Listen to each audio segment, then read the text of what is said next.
The hardest battle you will ever fight is the battle against yourself. Your mind is your strongest weapon, and it's also your most dangerous enemy. This isn't just a metaphor. It's the daily reality for anyone trying to achieve something great. The war isn't out there against competitors or obstacles. The real war, the one that truly matters, is the one you fight in the 6 inches between your ears. Winning this war is the only path to a life of meaning and accomplishment. Your mind creates excuses. It's an expert at it. It whispers justifications for laziness, for taking the easy path. Your mind creates fear, painting vivid pictures of failure and embarrassment to keep you safely in your comfort zone. Your mind creates doubt, questioning your abilities and your worth until you're paralyzed. And if you don't learn to control it, if you don't stand up and declare yourself the commander of your own thoughts, it will absolutely control you. You'll become a puppet to its whims, reacting to every notification, every distraction, every fleeting emotion. You'll live a life of hesitation, anxiety, and regret, always wondering what could have been if you'd just taken charge. Your mind is a tool, not your master. It's time you learned how to use it. The ancient Stoics understood this better than anyone. They believed the enemy is never outside. It's always inside. The real struggle is with the thoughts you choose to feed, the impulses you mindlessly follow, and the emotions you allow to dictate your actions.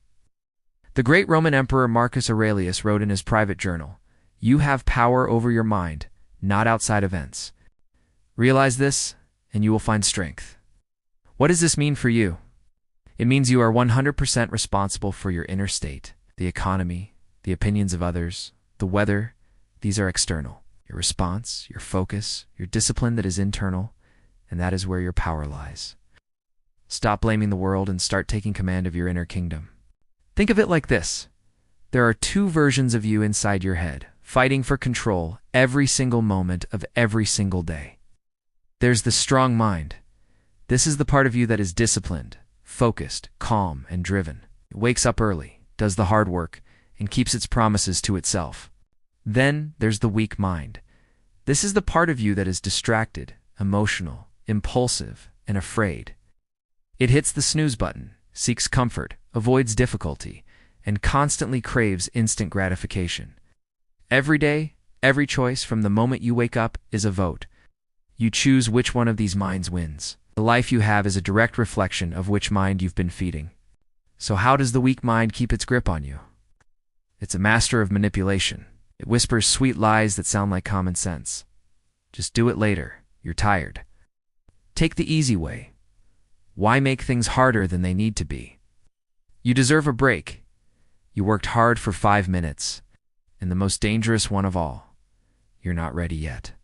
Millions of people listen to this voice every single day, not because they are inherently weak, but because they don't recognize the voice for what it is.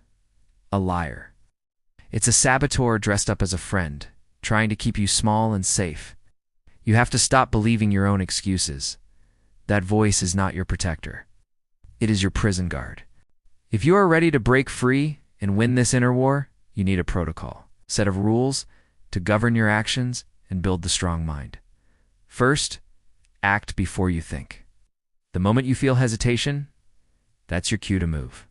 The weak mind thrives in the gap between thought and action. Close that gap. Second, do one difficult thing every single morning. A cold shower, a tough workout, tackling your hardest task first. This builds dominance over your emotions and proves to yourself that you are in charge. Third, remove temptations.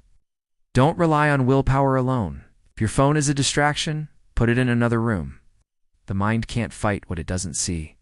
Fourth, practice cold, brutal honesty with yourself. Admit your flaws, own your mistakes.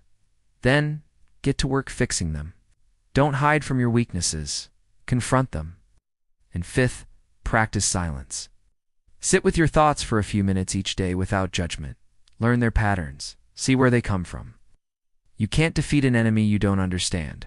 So, how do you ultimately kill the weak mind? You don't fight it with anger or frustration. You kill it by starving it, cut off its food supply. You stop feeding it excuses. You stop feeding it fear by taking action anyway. You stop feeding it distractions by creating a focused environment. And with all that energy you save, You start feeding the strong mind. You feed it with discipline. You feed it with courage. You feed it with commitment. You feed it with every promise you keep to yourself. The weak mind doesn't die in a glorious battle. It withers away from neglect as the strong mind grows, until its whispers are so faint you can't even hear them anymore. Your entire life will be transformed the moment you decide to win this inner battle.